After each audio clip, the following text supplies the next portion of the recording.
বিসমিল্লাহির রহমানির রহিম। আসসালামু আলাইকুম। আশা করি আপনারা সবাই অনেক ভালো আছেন। আমার আজকের রেসিপি শিম ভাজি। তবে শিম ভাজি সবাই করতে পারি। শিমের পুষ্টিগুণ বজায় রেখে কীভাবে শিম ভাজি করতে হবে তা আজ আপনাদের সাথে শেয়ার করব। তো চলুন দেখে নেওয়া যাক কীভাবে। চুলায় একটি প্যান বসিয়ে দিয়ে দিচ্ছি 2 টেবিল চামচ পরিমাণ রান্নার তেল।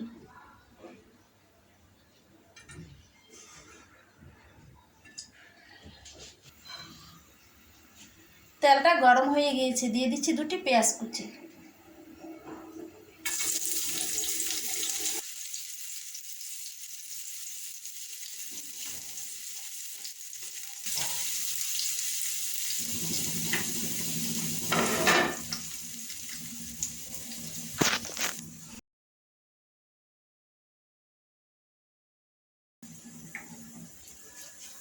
পেঁয়াজটা ভালোভাবে ভাজা হয়ে গিয়েছে।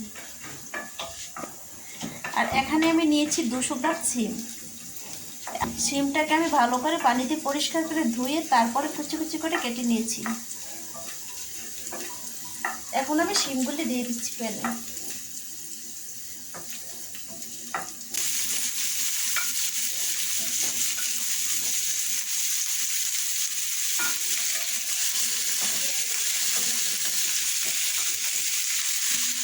সিমটাকে ভাজি করবো আমি একটু আলু দিয়ে।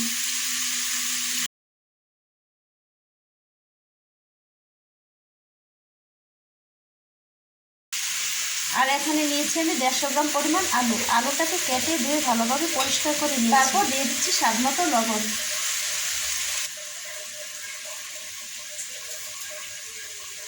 দিয়ে দিচ্ছি 1 চা চামচ পরিমাণ লাল মরিচের গুঁড়া, 1 চা চামচ পরিমাণ হলুদের গুঁড়া।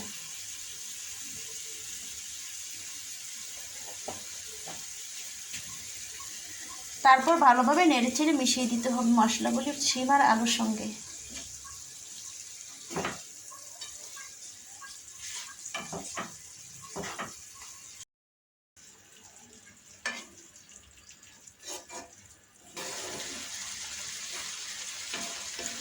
এইভাবে শিম ভাজি করলে শিমের সম্পূর্ণ পুষ্টিগুণ বজায় থাকে। এখন একটা ঢাকনা দিয়ে 5-6 মিনিট ঢেকে দেব। 5 মিনিট পর ঢাকনাটা খুলে দেখে নিতে হবে।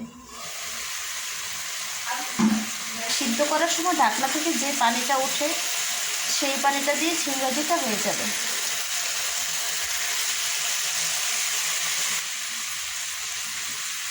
এই পর্যায়ে এসে আমি দিয়ে দিচ্ছি 5-6টি কাঁচামরিচ মাঝখান দিয়ে ফালি করা। রান্না হয়ে গিয়েছে আমার শিম ভাজি। আশা করি আপনাদের ভালো লেগেছে।